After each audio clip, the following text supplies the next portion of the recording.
Et c'est évident que c'est d'autant plus facile aux gens d'accepter une construction collective dans laquelle ils vont devoir faire des efforts s'ils identifient clairement, le bénéfice qu'on en retire.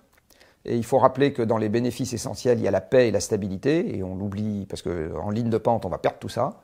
Bon, on ne mesure pas bien ce que ça veut dire, mais je pense quand même que c'est... il faut moins de voitures, les électrifier, plus de vélos sous toutes les formes, vélo électrique, vélo cargo, etc. Modifier les infrastructures, donc il faut que le BTP arrête de faire des ronds-points et des autoroutes et fasse des pistes cyclables, ce qui leur ira très bien si on leur demande de faire ça. Il faut des infrastructures qui aillent avec, des parkings à vélo, etc.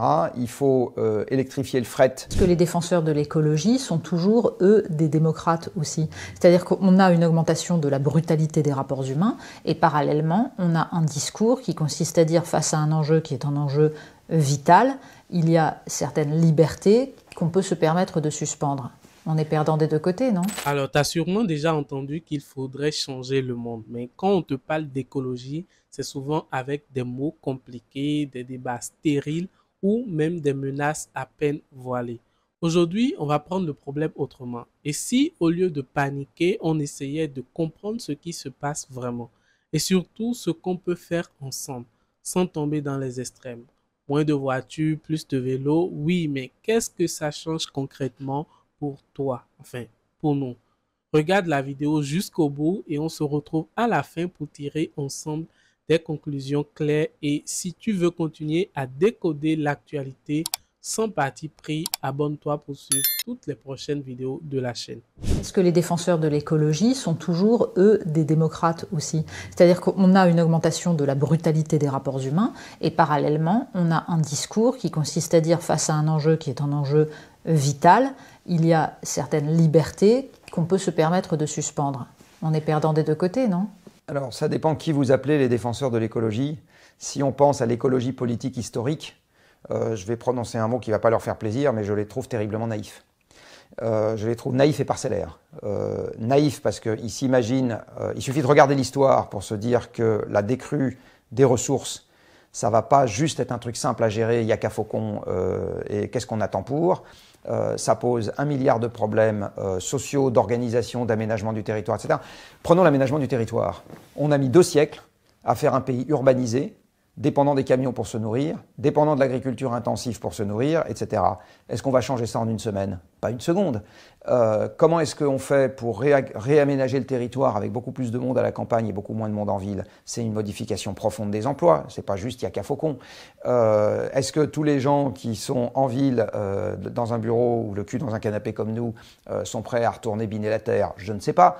En tout cas, c'est pas aussi simple que ça. Est-ce qu'on est prêt à assumer la conséquence évidente avec le système économique qu'on a si on fait ça, que le prix de la nourriture augmente? Je ne sais pas. Donc en fait, il y a des tas de questions qui se posent aujourd'hui pour lesquelles on en revient à la question du débat démocratique là-dessus. Un débat démocratique, ça s'instruit. C'est-à-dire que dire aux gens, est-ce que vous êtes pour ou contre, si on n'a pas instruit le dossier à l'avance, on en sort du gloubi-boulga et rien d'exploitable. C'est le rôle des médias, voilà. Ça s'appelle la délibération. Et non, c'est le rôle de la technostructure sous-jacente aussi, instruire les dossiers. C'est-à-dire qu'il faut des gens pour faire des calculs, poser des questions, faire des hypothèses, faire des suggestions, regarder les éventualités, etc.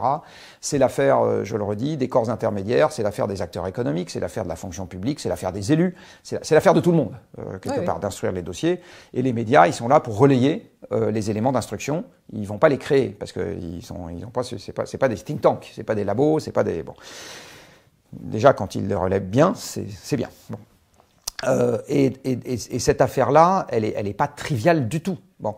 Et on rend un mauvais service à la collectivité en présentant ces débats comme des débats triviaux dans lesquels il n'y a que des solutions évidentes à appliquer et il n'y a que des abrutis pour pas le faire. Ce que j'entends, et ce sera peut-être la conclusion de cette discussion, c'est qu'il y a encore énormément de travail extrêmement précis de la part de tous et que, mine de rien, pendant ce temps-là, on ne change rien, mais on va rester sur la... Vous êtes souvent pessimiste, on va rester sur la phase positive. Je suis pas d'accord. On va conclure qu'il y a quand même du progrès. On va devoir avancer en marchant, comme dirait l'autre. C'est-à-dire qu'il y a des domaines dans lesquels on a déjà les grandes lignes. On peut commencer à avancer. En fait, on est dans un brouillard inégal en fonction des sujets. Il y a des sujets pour lesquels on a déjà des idées raisonnablement simples. Alors, je vais prendre l'exemple de la mobilité. La mobilité, en fait, le cocktail qu'il faut mettre en œuvre, on l'a à peu près en tête. Il faut moins de voitures, les électrifier, plus de vélos sous toutes les formes, vélo électrique, vélo cargo, etc. Modifier les infrastructures, donc il faut que le BTP arrête de faire des ronds-points et des autoroutes et fasse des pistes cyclables, ce qu'il leur ira très bien si on leur demande de faire ça.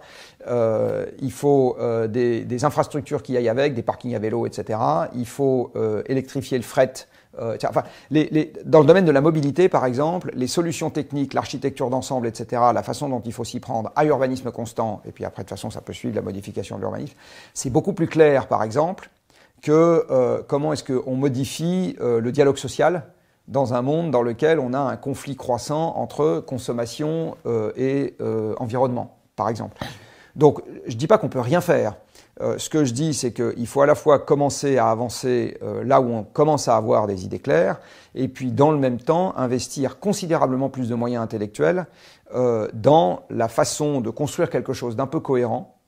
Parce que, pour finir sur la démocratie, c'est quand même plus facile aux gens, quels qu'ils soient, d'accepter un ensemble cohérent dans lequel ils voient où ils sont eux, que d'accepter un slogan. Je veux dire, un slogan, on ne comprend pas où on en est. Alors, pour finir par où on a commencé, dans le résultat du calcul 4 vols dans une vie, les gens voient très bien où ils sont eux. D'accord ? Là, en l'occurrence, ça les chatouille un peu, mais ils voient très bien où ils sont eux. Alors ça, c'est la partie, j'ai envie de dire, punitive ou coercitive, ou etc. Il y a aussi des tas de parties où on peut leur montrer où ils sont eux, qui sont plus positives. Par exemple, les emplois qui vont être nécessaires. Dans le cadre du plan de transformation de l'économie française, on a eu des dialogues très intéressants avec les syndicats, où on a commencé à discuter, encore une fois, d'un des trucs qui me paraît totalement crucial dans cette histoire, c'est comment on traite les perdants, comment on organise la mutation de l'emploi, comment on organise la mutation des compétences, etc. C'est vraiment un truc central. Et on ne s'est pas du tout fait accueillir à coups de tomates pourries. Il y a eu un dialogue insuffisant, mais qui a commencé à se nouer, qui est intéressant. Et c'est évident que c'est d'autant plus facile aux gens d'accepter une construction collective dans laquelle ils vont devoir faire des efforts s'ils identifient clairement, le bénéfice qu'on en retire. Et il faut rappeler que dans les bénéfices essentiels, il y a la paix et la stabilité, et on l'oublie parce qu'en ligne de pente, on va perdre tout ça. On ne mesure pas bien ce que ça veut dire, mais je pense quand même que c'est...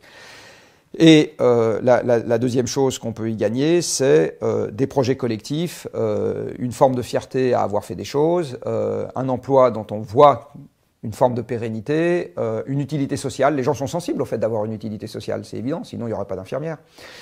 Donc voilà, je pense qu'on a un certain nombre de choses et il faut réfléchir avec les atouts qu'on peut en retirer et les efforts qu'on va devoir faire. Alors voilà, on a fait un bon tour d'horizon, mais la vraie question ici, c'est est-ce que les gens comprennent vraiment ce qu'implique la transition écologique, ou est-ce qu'on leur vend du rêve ou tout simplement de la peur?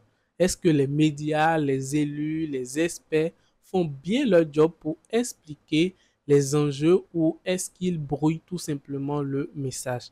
Et toi, est-ce que tu te sens acteur de ce changement ou juste simplement un spectateur? Partage avec moi ton avis dans les commentaires, j'y répondrai toujours un par un et avec plaisir. On est là pour mener des réflexions, construire une discussion, donc n'oublie pas surtout de t'abonner à la chaîne et merci d'avoir regardé la vidéo. À tout de suite.